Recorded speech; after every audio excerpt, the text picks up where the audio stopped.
বোধ শুনছে 90.8 FM বেতার বিদ্যাসাগর, মেদিনীপুরের একমাত্র কমিউনিটি রেডিও চ্যানেল বেতার বিদ্যাসাগর। আপনার সঙ্গে, আপনার কথায়। কৃষি সংক্রান্ত নানান কথা, প্রশ্ন আপনার, উত্তর দেব আমরা। কৃষিক্ষেত্রের নানান খুঁটিনাটি তথ্য নিয়ে শুরু হচ্ছে আমাদের অনুষ্ঠান ম্যাট্রিক্স কৃষি পাঠশালা। কৃষি প্রধান দেশ ভারতবর্ষ, তাই কৃষি ক্ষেত্রে উন্নতির কথা মাথায় রেখে কৃষক বন্ধুর পাশে দেশের প্রধানমন্ত্রী সূচনা হলো কৃষকদের জন্য বিশেষ যোজনা PM প্রণাম। জৈবিক সারের ব্যবহার থেকে কৃষকদের বিশেষ প্যাকেজ প্রদান, সবই এই যোজনার অন্তর্গত। PM প্রণাম প্রধানমন্ত্রী কর্তৃক কৃষক বন্ধুর জন্য বিশেষ যোজনা। PM প্রণাম, এই প্রকল্পের সম্পর্কেই বিস্তারিত জেনে নেব এবার। অর্থনৈতিক বিষয় সংক্রান্ত মন্ত্রিসভা কমিটি অর্থাৎ CCEA 28 জুন 2023 তারিখে অনুষ্ঠিত একটি বৈঠকে PM প্রণাম প্রকল্পটি অনুমোদন করেছে।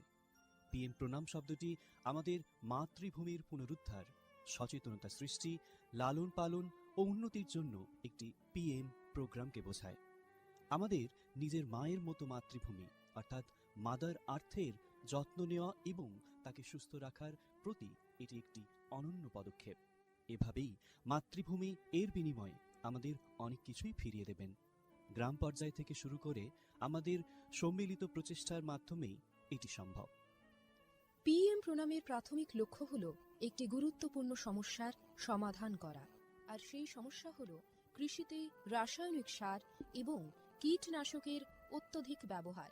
অধিক উৎপাদনের আকাঙ্ক্ষায় অতিমাত্রায় সার ও কীটনাশকের ব্যবহার হচ্ছে, যার ফলে এই মাটির ক্ষতি হচ্ছে এবং উৎপাদন ক্ষমতা কমে যাচ্ছে। মাটির পুষ্টি নিরাপত্তার জন্য কৃষিতে জৈব এবং প্রাকৃতিক সার একীভূত করে মাটির পরীক্ষাভিত্তিক সারের সুষম ব্যবহার পদ্ধতি করা প্রয়োজন। এছাড়াও জৈব এবং প্রাকৃতিক কৃষি পদ্ধতি, সম্পদ সংরক্ষণের কৌশল যেমন সমন্বিত চাষ পদ্ধতি, ক্ষুদ্র সেচ, মালচিং, নো-টিলাজ, ফসলের ঘূর্ণনের মতো পদ্ধতিও কৃষিক্ষেত্রে গ্রহণ করা উচিত। এই পদ্ধতি মাটির উর্বরতা বাড়াবে, পরিবেশ দূষণ হ্রাস করবে এবং দীর্ঘমেয়াদী কৃষি উৎপাদনশীলতা বাড়াবে।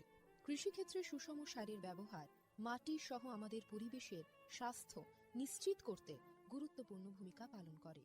ভারসাম্য বজায় রেখে সার ব্যবহারের অর্থ হল উদ্ভিদের জন্য প্রয়োজনীয় পুষ্টির উপাদান সঠিক পরিমাণে এবং অনুপাতে, সঠিক সময়ে এবং সঠিক পদ্ধতিতে ব্যবহার করা।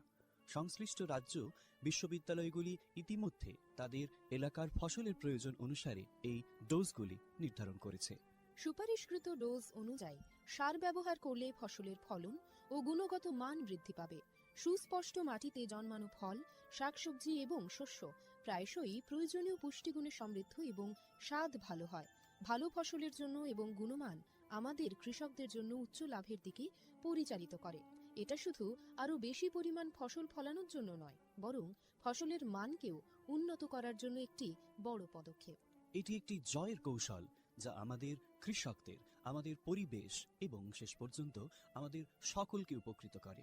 সঠিক জ্ঞানের সঙ্গে পুষ্টির ব্যবহার করলে আমরা যে শুধু ফলনই বাড়াতে পারব তা নয়, বরং আমাদের জমি ভবিষ্যৎ প্রজন্মের জন্য যাতে উর্বর থাকে তাও নিশ্চিত করতে পারব।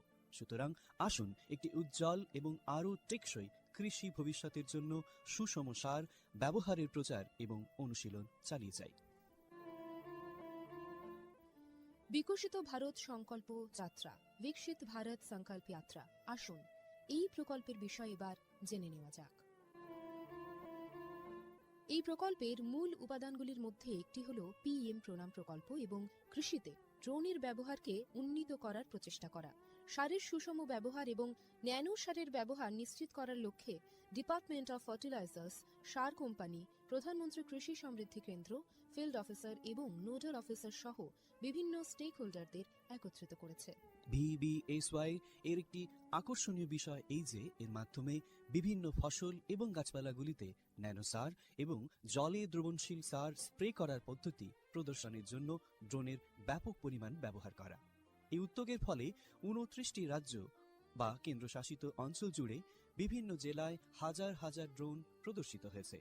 এই ব্যবহারিক পন্থা কার্যকরভাবে আধুনিক কৃষি প্রযুক্তি গ্রহণের সুবিধার কথা বলেছে। নাগরিকদের মধ্যে টেকসই কৃষির অনুশীলন সম্পর্কে আরও তথ্য প্রচার করাই এই প্রকল্পের উদ্দেশ্য। উল্লেখ্য, এই প্রোগ্রামটি একটি অপ্রতিরোধ্য সাড়া পেয়েছে এবং লক্ষ লক্ষ দর্শক ড্রোন প্রদর্শনীর সাক্ষী দেখেছে। কৃষকরা বিশেষ করে প্রচলিত ইউরিয়ার তুলনায় ন্যানো ইউরিয়ার উপকারিতা বুঝে ন্যানো সার প্রয়োগে গভীর আগ্রহ দেখিয়েছেন। এই ইভেন্টগুলির সময় আলোচনার আর কথোপকথনের মাধ্যমে করা অনুশীলনগুলি যথেষ্ট কার্যকরী হয়েছে, যা কৃষকদের মধ্যে ক্রমবর্ধমান সচেতনতা এবং আগ্রহ প্রদর্শন করেছে। বহু উৎসাহী কৃষক এই প্রকল্পের প্রতি ড্রোন ব্যবহারে আগ্রহ প্রকাশ করেছেন। এই আধুনিক প্রযুক্তির অর্থনৈতিক সম্ভাব্যতা কৃষকদের আলোর দিশা দেখিয়েছে এবং কৃষিতে আরও টেকসই এবং সাশ্রয়ী পদ্ধতির পথ প্রশস্ত করেছে। মাননীয় প্রধানমন্ত্রী শ্রী নরেন্দ্র মোদী প্রধানমন্ত্রী মহিলা কিষাণ ড্রোন কেন্দ্র চালু করেছেন। এটি মহিলাদের স্ব-সহায়ক গোষ্ঠীগুলিকে ড্রোন সরবরাহ করবে, যাতে তারা জীবিকা নির্বাহের জন্য এই প্রযুক্তি ব্যবহার করতে পারেন। প্রধানমন্ত্রী কৃষি সমৃদ্ধি কেন্দ্রগুলি VBSY প্রোগ্রামগুলিকে সমর্থন করার জন্য সক্রিয় ভূমিকা পালন করেছে, যার ফলে এই উদ্যোগের সহযোগিতামূলক প্রকৃতির উপর জোরও দেওয়া হয়েছে।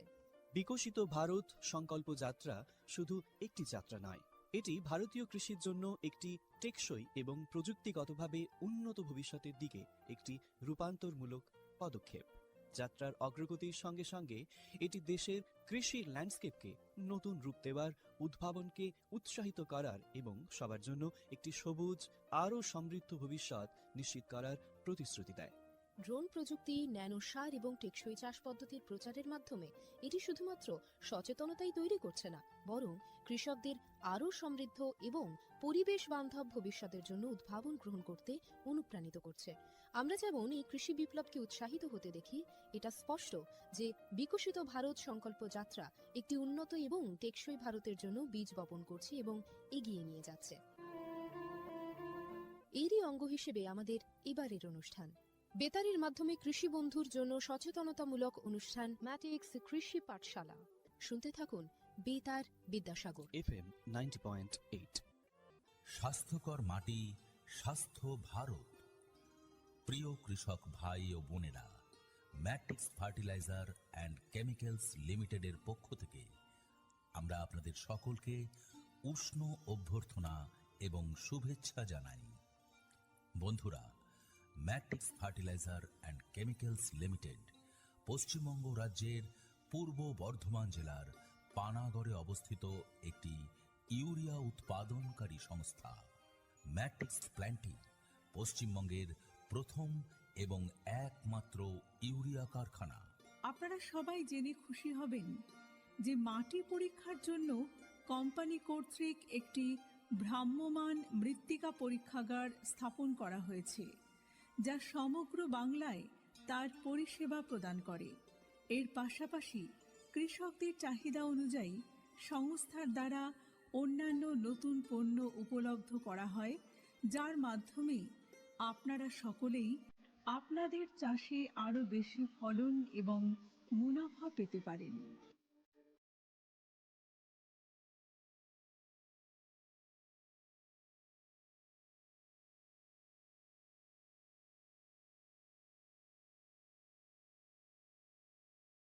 নমস্কার, 90.8 বেতার বিদ্যাসাগরের ম্যাট্রিক্স কৃষি পাঠশালায় আপনাদের স্বাগত।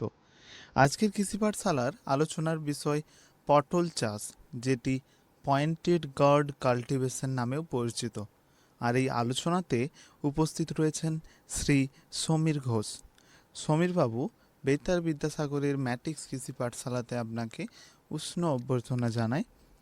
মিস্টার সমীর ঘোষ এই কৃষি বিশেষজ্ঞ হওয়ার পাশাপাশি আরও একটি পারস্পরিক পরিচয় রয়েছে, সেটি হচ্ছে তিনি আত্মা প্রকল্পের সদস্য।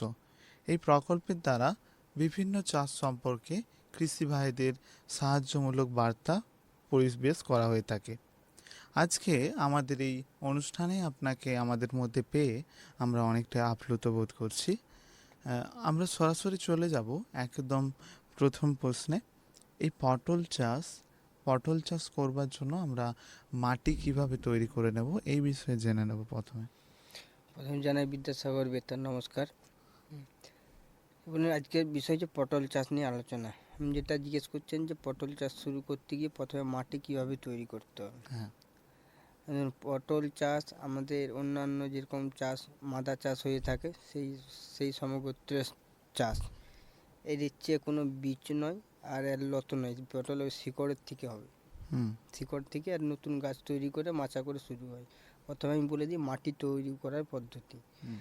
এই পটল বেশিরভাগ আপনার দোআঁশ বা এঁটেল টাইপের মাটি হলে ভালো ফলন হয়। মাটি তৈরি করতে ওই প্রথমে আমরা যেভাবে প্রত্যেকটা চাষের শুরুতে আগে করে থাকি, পাওয়ার টিলার, ট্রাক্টর বা রোটারের সাহায্যে মাটিকে 2 বা 3 বার লাঙল হাল করে উর্বর করে নেওয়া। হুম তারপর সেই মাটিতে গোবর সার, মূল সার ইত্যাদি খোল দিয়ে মাটিকে রেডি করা প্রথমে। তারপরে আমরা পটল গাছ লাগাবো। পটল গাছ বলতে আমরা প্রথমে পটল গাছের শিকড় দিয়ে আমরা গাছ পাবো। এবারে আমরা সেই শিকড়টা কেনার থেকে আমাদের লাগানো শুরু হবে আর কি। আচ্ছা, এই তাহলে আপনি বলছেন যে এর মাটিটা তৈরি করার জন্য আমরা একটু লাঙল করে নিলাম, তারপরে উপযুক্ত কোনো সার বা কীটনাশক কিছু ব্যবহার করব কি? না, সেরকম এত বেশি প্রথমে কীটনাশক ব্যবহারের প্রয়োজন নেই। আচ্ছা, কোনো রকম মাটিতে কোনো কিছু ব্যবহার নেই। আচ্ছা, এটা লাগানোর জন্য আপনি বলছেন লত বা বীজের কোনো মধ্যে কোনটা নেব? আপনার এটা হচ্ছে পটল গাছের শিকড়। শেকড়। হুম। তো এই শেকড় কি আমরা বাজার থেকে কিনতে পারবো না কোনো গাছ থেকেই সংগ্রহ না, এটা করতে দুই হবে? রকম পদ্ধতি আমরা এই শিকড় আমরা সংগ্রহ করে থাকি। হুম আমরা চাষিরা কোনো ধরো মাচা পরবর্তী দূরের কোনো চাষি পটল মাচা ভেঙে দিবে বা তার গাছ নিচে মানে ভেড়াতে নেই, নিচে পটল গাছ ছিল, সে তেড়ে পটল চারা বিক্রি করে বা আমাকে অনেক সময় লেবার দিয়ে তেড়ে নিতে হয়, তাকে তার পটলের মূল্য সেখানে মূল্য দিয়ে দিতে হয়। তাছাড়া এখন আরেকটা পদ্ধতি আমরা পেয়ে থাকি অনেক সহজে। এখন বিভিন্ন আমাদের যারা বীজ দোকানদার তারা এই পটল শিকড় কানেকশন করে রাখছে এবং তারা বিক্রি করতেছে। আচ্ছা চাষি ভাইদের কাছ থেকে তারা একটা পার্সেন্টেজে কিনে কোনো হুম, 250-তে কিনলো, কেউ হুম, 300-তে কিনলো, বা হুম। 300-350-তে বিক্রি হচ্ছে খুচরো। আচ্ছা, এই শিকড়টা আপনি কোনটার গুণগত মান বেশি থাকবে? যেহেতু আপনি বলছেন যে চাষি ভাইদের কাছ থেকেই সংগ্রহ করে বাজারে বিক্রয় হচ্ছে, তো সেক্ষেত্রে অন্যান্য ফসলের ক্ষেত্রে যেমন দেখা যায় যে বাজারজাত যেই বীজ বা চারাগুলো আমরা কিনে থাকি তার গুণগত মান অনেকটাই ভালো হয়ে থাকে। তো এক্ষেত্রে আপনি কোনটা ভালো বলবেন, যে কেউ যদি সরাসরি গিয়ে কোনো চাষি ভাইদের কাছ থেকে সংগ্রহ করে সেটা ভালো হবে, না কোনো বাজার থেকে কিনলে সেটা ভালো হবে?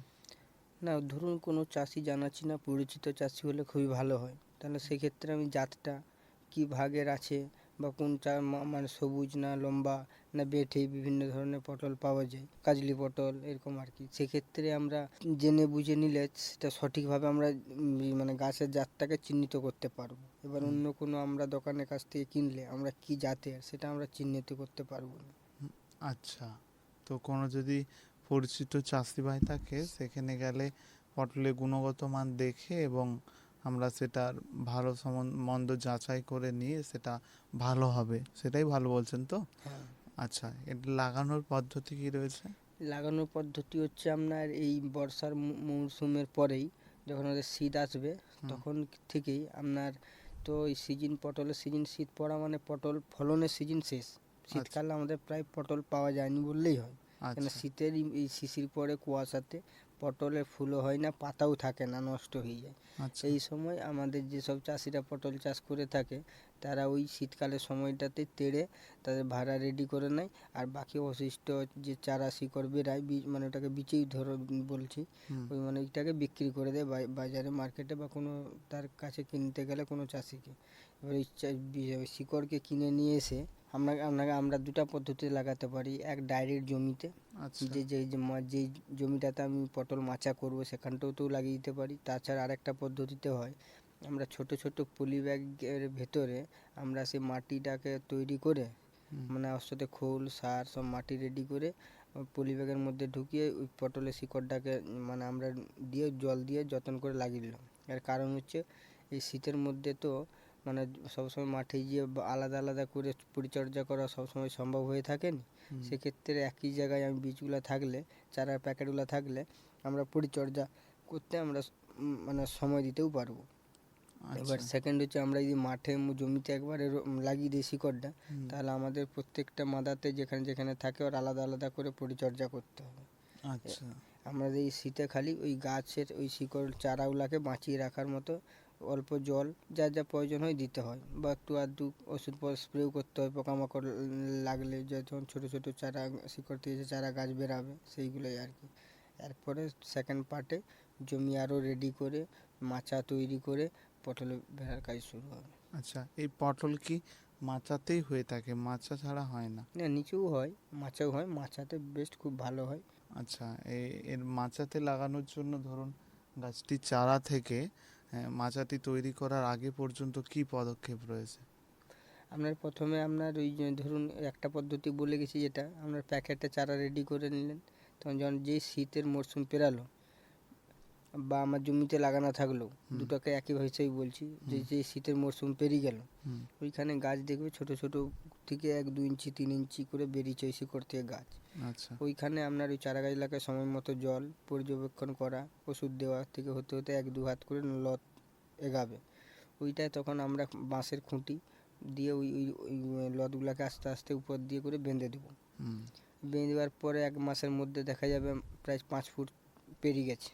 আচ্ছা। তখন আমরা সম্পূর্ণভাবে আমাদের যে মাচার কাজ, হুম। মাচাটাকে সম্পূর্ণ করে দিতে হবে। চারপাশ দিয়ে খুঁটি দিয়ে, কেউ তার, কেউ সুতো দিয়ে, বা একটা প্লাস্টিক জিআই পাওয়া যায়, যে যেভাবে করে আর কি।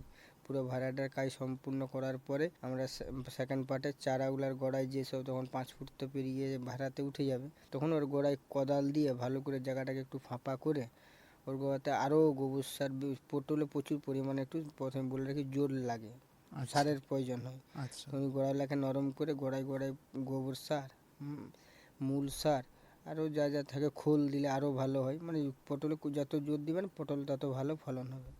এবার আপনি গোড়াগুলো জোর দেওয়ার পরে ওই খোল সার দেওয়ার পরে একটু ঢাকিয়ে প্রথমে জল দিয়ে বা শুরু করলেন। প্রথম অবস্থায় কিন্তু পটল গাছের যেগুলো মাদা থাকবে সেগুলো নিচু হবে, আচ্ছা। অপোনেন্ট সাইডটা উঁচু হবে, আর পটল লাগানো হবে 5 ফুট বাই 5 ফুট। আচ্ছা। যদি এদিকে 5 ফুট 6 ফুট করলেও অসুবিধা নেই, ফাঁকা থাকবে। 6 ফুট বাই 6 ফুটও করা যায়, 5 বাই 5 ফুটও করা যায়। মানে একটা গাছের বা একটা মাদা থেকে একটা মাদা ডিফারেন্স থাকবে 5 থেকে 5। আচ্ছা। এই পটলের লতটি বা শেকড়টি, সেটি একটা ধরুন যদি কেউ ব্যবসা ভিত্তিক চাষ করতে চায়, তো একটি নির্দিষ্ট পরিমাণ জমিতে কতটা প্রয়োজন রয়েছে? প্রথম চাষ করার জন্য তো হ্যাঁ, ওই শিকড়টা কতটা প্রয়োজন রয়েছে? মোটামুটি ধরুন আপনি যদি 10 কাঠা জমিতে চাষ করেন, আপনার 3 কিলো মতো চারা লাগবে, বীজ লাগবে, মানে ওই শিকড়ের লাগবে। 3 কিলো।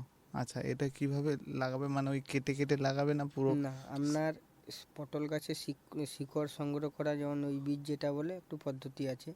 আমাদের যেগুলো মোটা হবে শিকড়, সেগুলো নেওয়ার দরকার নেই। যেগুলো আঙুলের থেকে সরু হবে, হুম। সেই সব শিকড়গুলোকে গোটা লম্বা কালেক্ট করে, ডগ টুকটাক ভেঙে গেলেও অসুবিধা নেই, কালেক্ট করে তার মধ্যে কিন্তু আরেকটা যেটা বলে যাই, যে 100টা ঝাড়ের মিনিমাম 10টা কিন্তু পুরুষ ঝাড়েরও প্রয়োজন আছে, না হলে আচ্ছা। ফলনের ক্ষেত্রে পটলের সমস্যা আছে। আচ্ছা, তা বুঝবো কিভাবে কোনটা পুরুষ কোনটা স্ত্রী? পুরুষ যে পটল গাছটা হবে, সেই পটল গাছের মুড়ো বা সেই ঝাড়টা সম্পূর্ণ আলাদা বুঝে যাবে। তার পাতা আলাদা, একটু গোল টাইপের, একটু ঘাগড়ানো টাইপের হবে। আর ওই গাছটা সম্পূর্ণ একটা সাইডেই থাকে, যেটা থেকে চিহ্নিত করা যায় যে এটা পুরুষ গাছ। এবং ফুল থেকেও, সেই ফুলে কোনো সময় মানে শনি থাকবে না। সে পটল মানে যেটা পুরুষ গাছ, সেটা খালি লম্বা লম্বা খালি ফুল ধরবে, তাতে শনি মতো ফুল হবে না। কিন্তু অন্য যেগুলো স্ত্রী ফুল পটল গাছ, সেটা দেখবো ফুলের সাথে কিন্তু ফুলের পটলের শনি থাকে। তো সেক্ষেত্রে দুটোরই অংশ প্রয়োজন রয়েছে, এবং সেটা সেইভাবেই শেকড়টা সংগ্রহ করে লাগাতে হবে, কিছু পুরুষ গাছ কিছু স্ত্রী গাছ। আচ্ছা, 10%। 10%। আচ্ছা, ধরুন আমরা শেকড়টা লাগাচ্ছি, পুরুষ গাছ তো এক পাশে লাগানো হচ্ছে, স্ত্রী গাছ এক পাশে লাগানো হচ্ছে, বা যদি মিশিয়েও লাগানো হয়, তো কিভাবে এদের ফলনটা হবে, মানে পরাগ মিলন যেটা আমরা বলে থাকি? না, আমরা বলে যাই, ধরুন আমার বাড়িতে যে জমিটাতে আমি পটল চাষ করব, 100টা পটল গাছ আছে ঝাড়। হুম। আমি একটা মাদা লাগাবো প্রথমে সিচুয়েশন থেকে, শুরু থেকে। তো সেক্ষেত্রে আমরা যে পুরুষ পটল শিকড়গুলো আমরা কালেক্ট করব, সেগুলো তো মোটামুটি একটা চিহ্নিত, সেটাকে এক জায়গায় বা পরপর ঝাড় না লাগিয়ে আমার জমিটা 100টা ঝাড়ের মধ্যে মানে খরমিশ করে বিভিন্ন যেখানে সেখানে লাগালে ভালো। যে সুবিধাটা হচ্ছে, কারণ যখন বাতাস দিবে বা প্রজাপতি বা মৌমাছি যখন ঘুরবে আসবে, যখন ওই পুরুষ আর স্ত্রী ফুলের যে পরাগটা ঘটি দিবে, তাতে অনেকটা তাদের সহজ হয়ে থাকে। আমি যদি এক সাইডে পুরুষ গাছগুলো লাগিয়ে দিই, অন্য সাইডে স্ত্রী গাছ, তখন একটু সমস্যা হয়ে থাকে। আর এটা এই যে বিভিন্ন সময় মিশামিশি করে লাগানো থাকে, তাতে ফলনের ক্ষেত্রে খুবই ভালো হয়। আচ্ছা, এই ব্যাপার। আচ্ছা, তো এইভাবে আমরা ওটা লাগানোর পর গাছটা বড় হতে মাচাতে তুলতে কতদিন সময় লাগে? মোটামুটি 1 মাসের উপরে সময় লাগে যাবে। 1 মাসে বেশি সময় লাগে। ওই 1 মাসে মাচাতে তোলার আগে ওর পুষ্টি যোগানোর জন্য কি কি আমরা ব্যবহার করব? মোটামুটি গাছ যতই বাড়বে, প্রথমে তো একটু বেশি পরিমাণে বলেই গেল গোবর সার, খোল, মূল সার লাগছেই। হুম। তার সাথে আপনার একটু মাঝে সাঝে পটল গাছে স্প্রে করতে হবে। পটল গাছে বেশি পোকামাকড়ের উপদ্রব হচ্ছে সবুজ পোকা, সাদা মাছি, আর আপনার একটা তীব্র পোকা যেটা লাগে মাকড় টাইপের, যেটা আচ্ছা। মাকড়। ওই মাকড়ই হচ্ছে পটলের মেন হচ্ছে একটু রোগ লাগে আর কি, মানে এটাই পটল গাছকে একটু ব্যাক সাইডে রেখে দেয়। আর হচ্ছে বিভিন্ন বাজারে ওষুধ পাওয়া যায়, যেমন মাকড়ের মূল ওষুধ আছে, আমরা দুটা ব্যবহার করে থাকি। কাকা বলে একটা মাকড়ের ওষুধ আছে লিকুইড, আরেকটা লিকুইড আছে মাকড়ের সোনাটা। এই দুটো মাকড় প্লাস সবুজ পোকার দুটোরই কাজ দেয়। তাছাড়া এই পটল আরেকটা আছে যেটা সাদা মাছি থাকে, আচ্ছা। এই পটলের কচি কচি পাতাকে রস চুষে খেয়ে গাছকে দুর্বল করে দেয়। এর সাথে একটু সাদা মাছি মিশিয়ে মারতে হয়। এরপরে এরকম পরিচর্যা করতে থাকলে 1 মাসের মধ্যে প্রায় গাছ মাচাতে উঠে যাবে। আচ্ছা, কিভাবে বুঝবেন যে কোন পোকাতে বা কোন কিসের দ্বারা আক্রমণ হয়েছে? আপনার মাকড় থাকলে দেখবে পাতাটা কচি পাতা হোক একটু বড় পাতা হোক, পাতাটা লাল হয়ে যাবে। বা আচ্ছা। যে ডগটা একটু সবুজ করে বেরাচ্ছে, ডগটা পুরো সম্পূর্ণ লাল করে দেবে। আচ্ছা। আচ্ছা, সাদা মাছিরা কি করে বুঝবে? ওই যে সবুজ পাতাগুলো বেরাবে, ওর নিচে পাতাটা এমনি এমনি যে আঙুল দিয়ে আপনি নাড়েন, তাহলে দেখবেন সাদা মাছি ভর করে উঠছে নিচে, আচ্ছা। পাতার নিচে থাকে ওরা। আচ্ছা, পাতার নিচে থাকে, তো ওরা মেনলি ক্ষতি করে পাতাতেই। হ্যাঁ, অবশ্যই। আচ্ছা, এর জন্য এই আপনি যেগুলো বললেন ওই কীটনাশকগুলো ব্যবহার করতে পারি। আচ্ছা, এরপরে আমরা ওখান থেকে ওর যে ফুল আসা থেকে একদম ফল আসা পর্যন্ত আর কিছু করব? না, অবশ্যই অনেক কাজ আছে। এরপরে ধরুন মাচায় পুরো গাছটা উঠলো, মাঝে মাঝে মধ্যেই তো সেচের ব্যবস্থা রাখতে হবে। হুম। কারণ আমাদের যখন শীত পেরালো, শীতের থেকে মাঝে আমাদের যে বর্ষার আগে অবধি এটা খুব আমাদের ড্রাই ওয়েদার, গ্রীষ্মকালীন ওয়েদার আর থাকে। হুম। এতে মানে পটল গাছের গোড়াকে প্রতিনিয়ত ভিজিয়ে রাখতে হবে। প্রতিনিয়ত এতে মানে জঙ্গল ঘাস ফাঁস হবে, আগাছা হবে, সেগুলোকে প্রয়োজন মতো ঠিকভাবে পরিষ্কার নিকাশির ব্যবস্থা করে রাখতে হবে। পরবর্তীকালে গাছ আস্তে আস্তে ভাড়ায় ঢেকে যাবে, তখন ওই রকম পাতার যেগুলো যদি যেসব রোগ লাগার কথা যেগুলো বলে গেল, ওই সব ওষুধ স্প্রে করে যেতে হবে।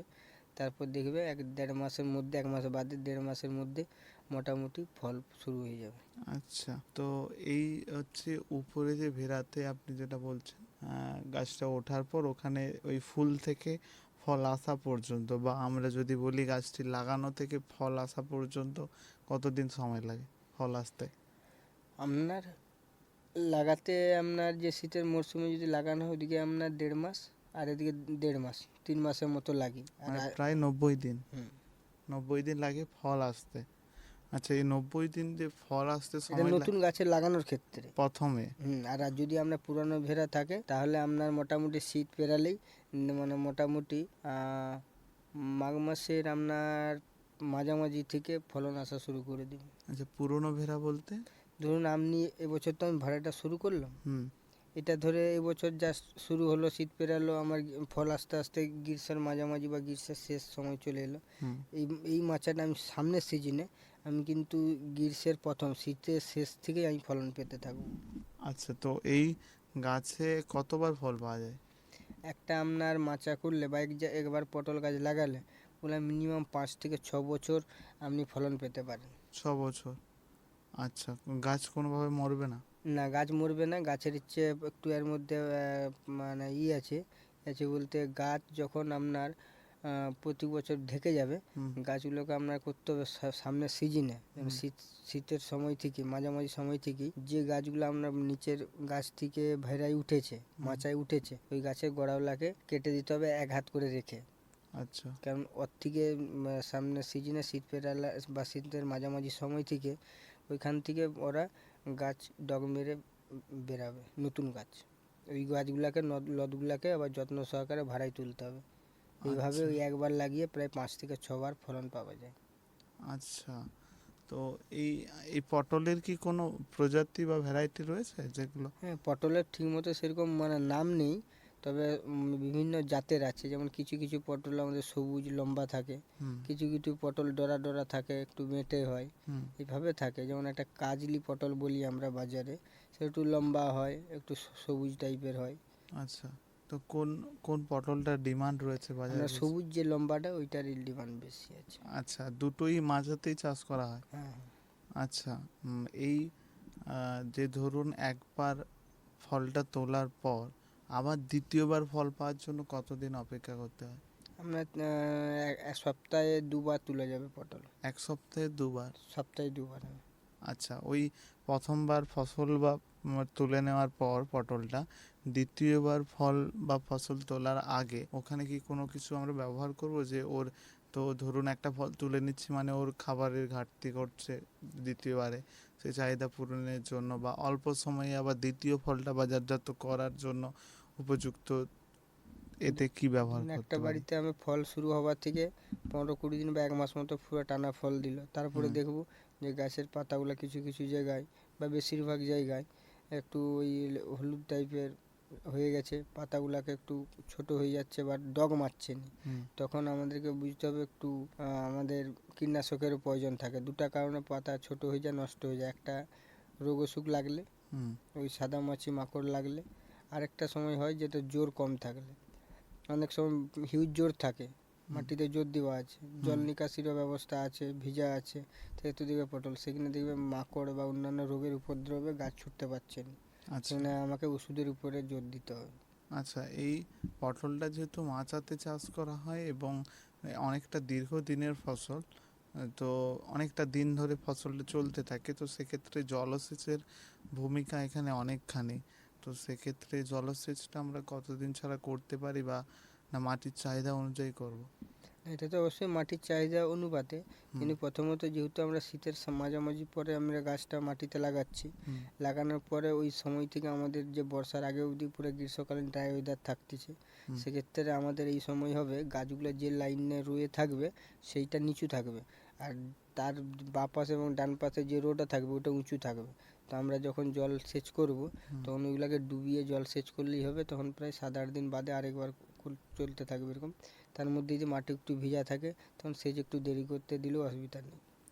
আচ্ছা, তো এই পটলে আমরা যখন দেখে থাকি বাজারে বা কিনে থাকি, বেশিরভাগ ক্ষেত্রেই পটলটা ডোগাতে কোনো কিছু একটা ফুলের সুটি বা বোটার মতো রয়ে যায়, শুকনো, সেটা কি কোনো ফুল না কুঁড়ি না কি ওটা? না, ওইটা পটলের ফুলগুলো শুকনো হয়ে যায়, এটা সম্বন্ধে দেখবেন কালো টাইপের থাকে। হ্যাঁ, তো ওটা হচ্ছে ফুলের গোড়াতেই কি ফলগুলো আসে? না, ওটা ডগে, ডগে? ওটাই যে ফুলটা থাকে ডগে, মাঝখানে পটলটা শনিটা থাকে, আর যেখানটা হচ্ছে পটলের বকটা থাকে আরেক প্রান্তে দেখবে যে ওটা সবুজ থাকে, মানে সবুজ টাইপের থাকে, ওটা বকটা ভেঙে নেওয়া হয়, মাঝে পটল আর সাইড পাশে ফুলটা থাকে, যেটা শুকাইলে কালো হয়ে যায়। হ্যাঁ, তাহলে ধরুন এই যে আমরা একবার ফসলটা তুলে নিচ্ছি পটলটা বা আহ, অন্যান্য যে এই পটলগুলো, তো সেক্ষেত্রে আমরা ওই বোটা থেকে যে তুলে নিলাম ওখানে তো আর হবে না? না, হয় কিছু কিছু ক্ষেত্রে যখন ওই একই জায়গায় 2-3টে করে শনি বেরায়, আচ্ছা। আর পটল গাছ তো আমাদের লতানো গাছ, হুম পরপর বাড়তে থাকে হুম। বেরাতে, আর পরপর শনি ফুল ফল দিতে থাকে। আচ্ছা, তো সেক্ষেত্রে ওটা ওই বোটা থেকেই যতগুলো ফলের শনি নামে সেখান থেকেই হয়, সেই ফলটা তুলে নিলে ওই ওই যে বোটাটা ওটাতে আর কোনো কিছু হয় না, না? ওই যে বোটার থেকে পটলটা ভাঙবেন ওই মোটাটাতে হবে না, সাইডে দেখবেন কোনো কোনো ক্ষেত্রে বা অনেক সময় বেশিরভাগই থাকে আরও আরও বোটা থাকে, আরও ছোট শনি থাকে, সেটা যেটা পরের ডেটে হবে, তার থেকে অনেকটা ছোট। আচ্ছা, প্রথম ফসলটার থেকে আর ওই দ্বিতীয়বারের ফসলটা আসতে অনেকটা কম সময় লাগে? অনেক কম। কতদিন তবু? আপনার একবার ফলন তুললে আপনি সপ্তাহের মধ্যে আরেকবার তুলতে পারবেন, আরেক সপ্তাহের মধ্যে? মানে সপ্তাহে আপনি 2বার তুলতে পারবেন। আচ্ছা, এই পটলে কোনটার বেশি বাজারে চাহিদা রয়েছে, ওই লম্বা টাইপের যেটা পটল না বেটে যেটা না, ছোট? বেটেটার তো কোনো বাজারেই চাহিদা নেই, আমি দেখেছি বেশি চাহিদা আছে, ডিমান্ড আছে ওই লম্বা সবুজ যে পটলটা। আচ্ছা, আচ্ছা, এই পটল চাষের ক্ষেত্রে অন্যান্য চাষের মতো, যেমন ধরুন উচ্ছে বা কুঁদরি, এক্ষেত্রে দেখা যায় দীর্ঘদিন থেকে গেলে পেকে যাওয়ার একটা ভয় থাকে, তো সেক্ষেত্রে কি বলবেন, এটা কি একটা দীর্ঘমেয়াদী ফসল, না এটা আমরা একটু কয়েকদিন রেখেও বাজারজাত করতে পারি, এরকম কোনো ব্যাপার? না, কুন্ডিটা যেমন ধরুন 2-4 দিন পেরিয়ে গেলে যেমন পেকে যায়, বাইরের অংশ সবুজ থাকে, হুম। পাকলেও বোঝা যায় না। হুম। পটল কিন্তু 2-4 দিন নয়, আরও বেশি টাইম লাগে পাকতে। আর হুম। পটলটা পেকে গেলে আপনি বাইরে থেকেও বুঝতে পারবেন যে পটলটা পেকে গেছে, আচ্ছা। মানে বাইরে থেকেই বোঝা যাবে যে পেকে গেছে। আচ্ছা, এটা গাছ থেকে তুলে কি রাখা যাবে না? না না, পটল রাখা যায়নি। এবার সবজি স্টোর থাকলে সেক্ষেত্রে বিকল্প ব্যবস্থা থাকলে রাখা যায়। আচ্ছা, এই পটলটা আমরা তুলে বাজারজাত করবার জন্য আমরা পটলগুলো তুলে নিলাম, তুলে সঙ্গে সঙ্গে বাজারজাত করতে হবে? না, ধরুন আজকে তুললেন, সারাদিন সকাল থেকে সন্ধ্যা অবধি যখন যে কোনো টাইমে, যেমন বড় চাষি থাকলে অনেক যাদের বেশি মাচা থাকে সারাদিনেই তোলা হয়, পরের দিন ভোরের সময় থেকে মার্কেটিংয়ে নিয়ে যাওয়া হয়। আচ্ছা, সেক্ষেত্রে এটা হচ্ছে কোনো রেখে বা অল্প সময়ের জন্য রেখে বাজারজাত করলে এতে কোনো এফেক্ট পড়ে না? না না, আচ্ছা, অন্যান্য ফসলের ক্ষেত্রে আমরা যেমনটা দেখে থাকি, ধরুন সেগুলো তোলার একটা নির্দিষ্ট সময় থাকে, তো এক্ষেত্রে কি কোনো সময় রয়েছে? না, পটলটাই সাধারণত সকাল থেকেও তোলা যায়। বিশেষ করে সবচেয়ে ভালো আপনি যদি বিকালে তুলতে পারেন, তা সারাদিন রোদ পাওয়ার পরে গাছটা একটু বিশ্রাম হলো, হুম। কিন্তু মানে সন্ধ্যার আগে বিকালের মধ্যে পটল ভাঙতে বা তুলতে বেশি সেরকম টাইম লাগে না, কারণ আচ্ছা। মাচার মধ্যে থাকে না, আর শিকড় মানে ওই বকও খুব নরম, হুম। পটলে হাত দিলেই ভেঙে যায়, বেশি আচ্ছা। টাইম লাগে না। আর তাছাড়াও আরেকটু, আমাদের যেহেতু অনেক চাষি আমরাও করে দেখেছি, সকালবেলায় ভোরে যদি আপনি পটল ভাঙতে পারেন, হুম। বাজারে গেলে যে চাষিটা কালকে পটল ভেঙেছে নিয়ে যাবে, তার থেকে আপনি পটলে কিলো প্রতি অন্তত 5, 7 বা 10 টাকার মতো বেশি পেতে পারেন। আচ্ছা, তো কারণ কি? কারণ সবাই দেখবে টাটকা পরিষ্কার, তার হচ্ছে কালারটা একটু খুব ভালো থাকে। আর আগের আচ্ছা। দিন যে পটলটা ভাঙা হয়েছে একটু কালারটা ফ্যাকাশে হয়ে যায়, একটু ডিমান্ড ওই জন্য কম। আর সেক্ষেত্রে নতুন যে সকালে তুলে নিয়ে যাবে সেটা একটু বেশি ফ্রেশ মনে হবে ফ্রেশ মনে সঙ্গে হবে। সঙ্গে নিয়ে গেলে। আচ্ছা, বাজারজাত করেন কিভাবে, পদ্ধতি কি রয়েছে? মানে এটার যেহেতু একটা অনেকটাই বাজারে দামেই বিক্রি হয় ভালো চাষি ভাইদের, তো সেক্ষেত্রে কি বাজারে নিয়ে গিয়ে পৌঁছে দিতে হয়, না বাজার থেকেই কোনো যারা বিক্রেতা তারা সংগ্রহ করে নেয় চাষি ভাইদের কাছ থেকে? এটা বিভিন্ন জায়গায় বিভিন্ন রকম সিস্টেম আছে। আমাদের এখানে যদি আমরা ধেড়ুয়ার দিকে যাই, হুম। আমরা দেখেছি ওখানে চাষিরা একসাথে অনেক পটল এক জায়গায় মজুত করলো, বাইরের থেকে বিভিন্ন, যেমন ঝাড়গ্রাম থেকে বা অন্য অন্য জায়গা থেকে গাড়ি গেল, তারা চাষিদের কাছ থেকে তুলে নিয়ে এলো, তারা অন্যান্য আবার আড়তে বাইরে ওটা বিক্রি করতে চলে গেল। আর আচ্ছা। আমরা যেটা করে থাকি, আমাদের তো সামনে মেদিনীপুর মার্কেট আছে, ওখানে বিভিন্ন আড়ত আছে। আমরা আগের দিন তুলে কালেক্ট করে রাখলাম, তুলে এবার ভোরবেলায় পরের দিন আড়তে নিয়ে পৌঁছে দিলাম। এবারে যেরকম যেদিন যে মূল্য বাজার থাকে সেই হিসাবে পাইকাররা আমাদের কাছ থেকে কিনে নিল। তো অনেকটাই আমরা বুঝতে পারলাম যে এই পটল চাষের পদ্ধতি এবং পটল কিভাবে আমরা বাজারজাত করব এবং এর গুণগত মান কি রয়েছে। বাজারেও সমীরবাবু যেমন বললেন এর চাহিদা রয়েছে, যেটি লম্বা হয়ে থাকে। আচ্ছা, অনেক ধন্যবাদ শ্রী সমীর ঘোষ মহাশয় আপনাকে। ভালো থাকবেন। আবারও পরে কোনো এক এপিসোডে আপনাকে পাবো আমরা আমাদের এই বেতার বিদ্যাসাগরে, এই প্রত্যাশা রাখলাম। এখানেই শেষ হলো ম্যাটিক্স কৃষি পাঠশালার আজকের অনুষ্ঠান। এতক্ষণ আপনাদের সাথে ছিলাম আমি আরজে সুমন। শুনতে থাকুন 90.8 বেতার বিদ্যাসাগর।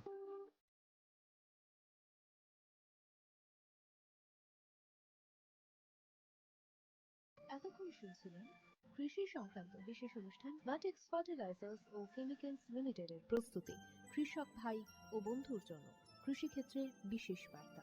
এই ধরনের অনুষ্ঠান আরও শুনতে কানে রাখুন বেতার বিদ্যাসাগর 90.8 FM, ঠিক বেলা 1টায়।